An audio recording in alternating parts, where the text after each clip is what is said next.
I got to ask the interesting questions about two former Syracuse Orangemen. Who should have had the better career? This ain't got nothing to do with position. This is just based on who should have had a GOAT career out of Derrick Coleman and Carmelo Anthony.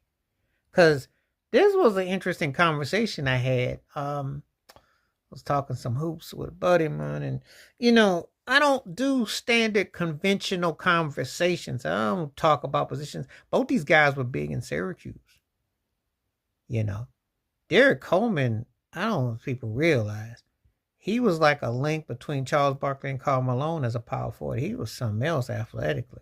It's just that injuries and attitude and jankiness messed it up.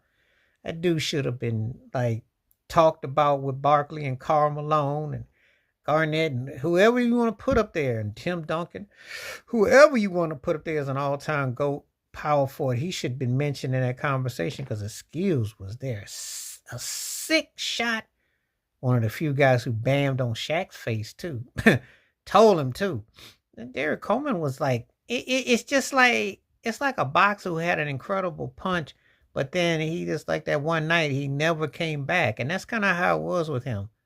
He kind of told around and the lifestyle got the best of him, but the skills was sick. I mean, he was a sick cat.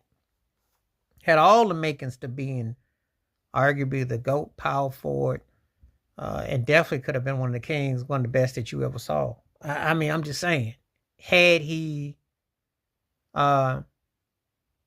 put the work in, like that. And that's the frustrating thing. That's why I don't like it when I hear people say that someone don't live with the potential to actually win chips. I get cringe when people say that about Shaq or say that about Will Chamberlain. Someone said, them guys got multiple rings. How about a guy who was half-hearted and didn't play up and everybody knew that he was bad? And I'm going to let you in on a story, too, about DC. ESPN, the magazine, this was back when it first came out. They had an article with a referee who went anonymous, who said if that man, he said he'd never give him a call because he didn't play up to his potential. I kid you not. But that brings me to Carmelo Anthony. Yeah, he scored 28,000 points, scored all those points. And yeah, he could have gotten Rookie of the Year, probably should have.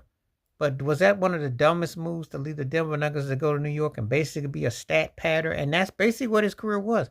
Could he have been greater? Because he showed the promise. He didn't. His attitude, again, these two guys should have been. We should. If you put put a mindset on it together, you'd have had an incredible player. I'm convinced of it.